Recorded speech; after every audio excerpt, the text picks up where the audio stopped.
Hi, I'm Brian Deck, and I'm here at Ivy Lab Sound Studios in Chicago, and we're going to talk today a little bit about miking up guitar cabinets. This is a fancy pants studio with a lot of fancy pants gear and fancy pants microphones. But the things that we're going to talk about will apply to any recording situation that you have and hopefully make that better. We'll approach it with one microphone, then we'll do a two microphone setup, and then we'll add a room microphone. It's important to remember that anytime that you have more than one microphone on a sound source, that they have a phase relationship to each other, and let's talk about what that means exactly. Phase equals time of arrival. If you have two microphones, the sound is going to arrive at those two microphones at two different times. This is time, this is amplitude, loudness. This is a sound wave, a simple sine wave. If you have the worst case scenario, your second microphone is going to pick that up 180 degrees out of phase. When that gets added together electronically in the wires, it's going to cancel out completely. As you move the microphones away from each other or closer to each other, those frequencies that get canceled will sweep and change. It'll sound like a flanger. So you can use that to your benefit, or you can get them as perfectly in phase as possible so they're just adding to each other. That's phase in a nutshell. So let's go out to the studio and put some of this stuff to use.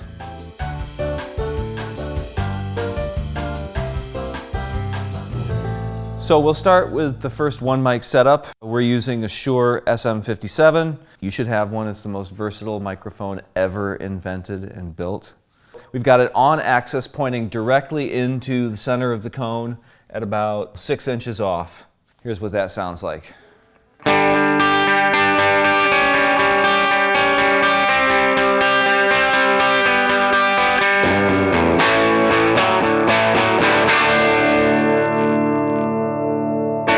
That's going to be the most assaultive, attacky sounding guitar tone that you're going to get off that speaker.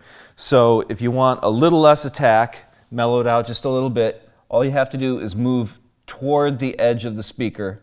Same distance from the speaker, still pointing straight in, just a little off axis like that. Sounds like this.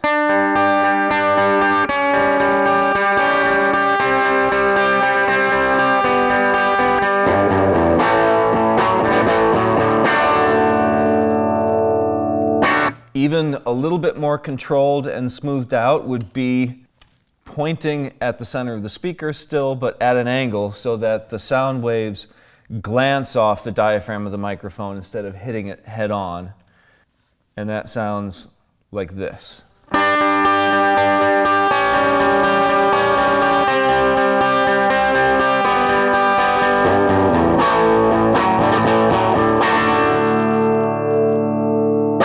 Okay, so now we've added a second microphone. This one is a Beyerdynamic M160 ribbon microphone. It's going to be smoother on the top end and a little more full on the bottom. But it doesn't matter specifically what microphones you're using as long as they sound different from each other.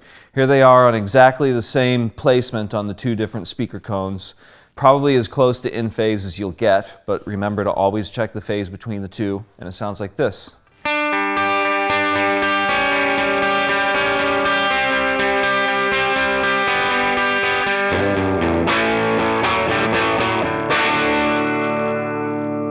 All right, same two microphones, off axis, slanting in toward the center of the cone.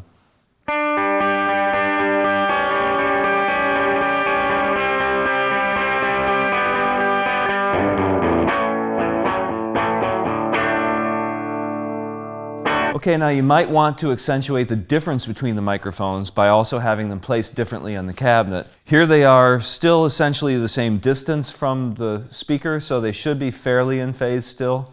They're going to be a little bit out of phase, and that's going to give you some comb filtering, which might be interesting, and you might still need to jockey the microphone around a little bit to get what you want. The important thing is, at this point you start experimenting and moving the microphones around to really find something that makes the song that you're recording sound more special and unique.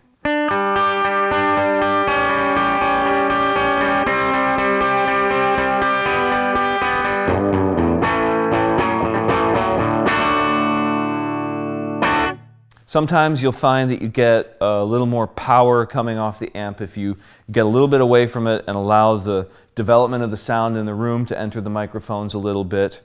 Again, it depends on how it fits with your song.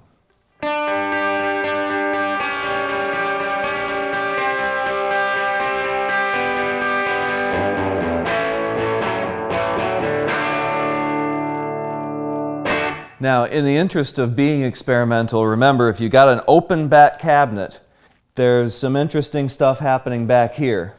It's usually more low end, although it might not be beautiful, it might be really appropriate for something that you're trying to do. So always check it out.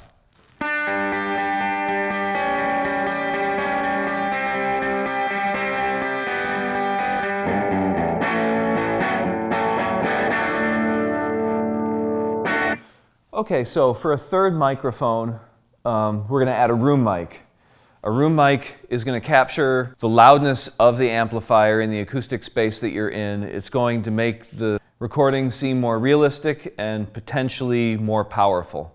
There's lots of places you can put the room mic. You can mic the cabinet from a distance and point it straight at the cabinet, or you can point it away from the cabinet and really just mic the room. And so that's what I'm doing here. I'm aiming past the cabinet about 8 feet away, and here's what that adds to the sound.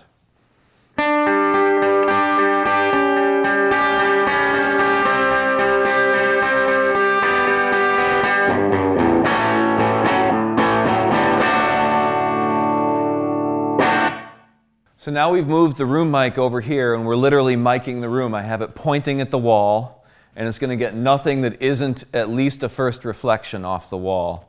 So it's going to sound real roomy and powerful.